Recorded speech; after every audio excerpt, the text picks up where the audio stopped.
President-elect Donald Trump has been named Time's 2016 Person of the Year, a selection that reflects his unexpected victory in the race for the White House and his upheaval of conventional political wisdom. In announcing the annual distinction, Time's editor-in-chief Nancy Gibbs says the choice isn't necessarily one that valorizes Trump.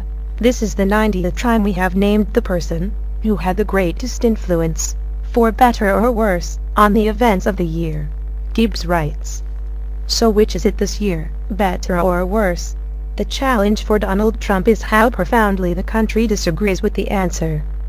2016 was the year of his rise. 2017 will be the year of his rule, and like all newly elected leaders, he has a chance to fulfill promises and defy expectations."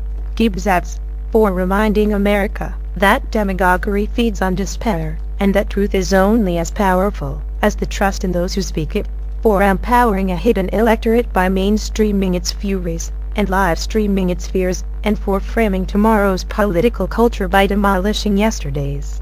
Donald Trump is Time's 2016 Person of the Year. On the cover, Trump is called President of the Divided States of America, a title he wasn't pleased about, though he called his selection a tremendous honor. Time is a very important magazine. I've been lucky enough to be on the cover many times this year and last year. The president-elect old Matt Lauer of NBC's Today Show. When you say divided states of America, I didn't divide them. They're divided now. I mean, there's a lot of division, and we're going to put it back together, and we're going to have a country that's very well heeled. Choosing a president or president-elect is something of a tradition, since the magazine chose the newly elected Franklin Roosevelt in 1932.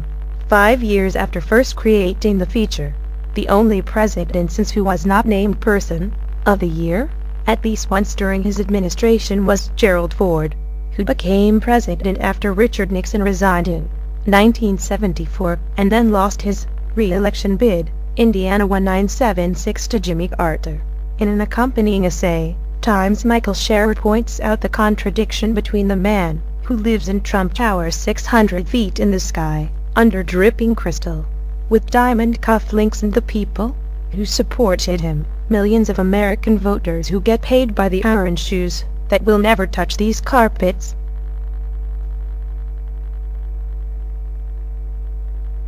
Regular Janes and Joes, the dots in the distance. It's a contradiction that doesn't escape Trump. What amazes a lot of people is that I'm sitting in an apartment the likes of which nobody's ever seen. And yet I represent the workers of the world, he tells Scherer. I'm representing them, and they love me, and I love them. And here we sit, in very different circumstances. The choice was met with mixed reactions. Amid congratulations from Vice President-elect Mike Pence and Trump's incoming Chief of Staff Reince Priebus were criticisms that Time's choice feeds into Trump's thirst for publicity.